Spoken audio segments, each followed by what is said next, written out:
This video will demonstrate how to configure static routes and create the iSCSI sessions to a Silk data pod on a Linux host. Please note this video will assume the Silk best practices have been applied, as there are packages that are required for this process.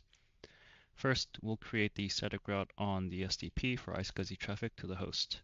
To do so, we'll first go to the Connectivity tab, Static Routes, and hit Add Static Route. We'll provide the destination subnet for the hosted data network,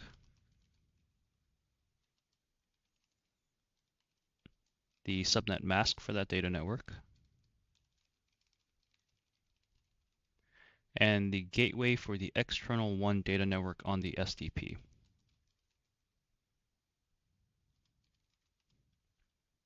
If everything looks good, you can hit confirm, and we can now move over to the host. If static routes are needed on the host side, aside from configuring it, we'll also need to make sure it is persistent across reboots. Depending on the flavor of Linux, either Network Manager or NetPlan may be an option. Network Manager is typically used in Red Hat-based systems, while NetPlan is typical in Debian-based systems.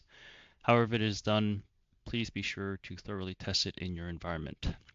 The VM running here is a Red Hat system, so I will be using Network Manager to demonstrate the static route creation process. First, I'll list all the network devices by running nmcli. The device I will be using for iSCSI traffic will be eth1, so I'll copy the UUID to use it in the following command. I'll then run the following command specifying the subnet and mask of the external data one network of the data pod, and then the gateway of the iSCSI subnet used by the host. I'll make sure to save it as persistent. Quit. And then I'll reapply the setting to the device. And we're now all set.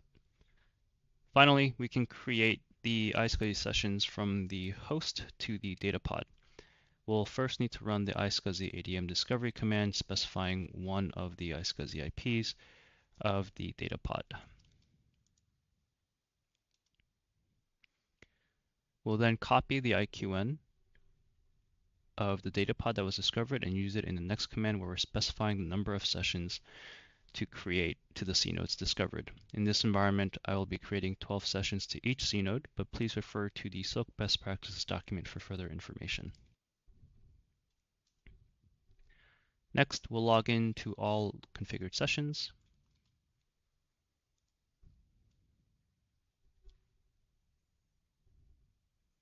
And finally, we'll verify the session counts. In this case, I should have 24 in total.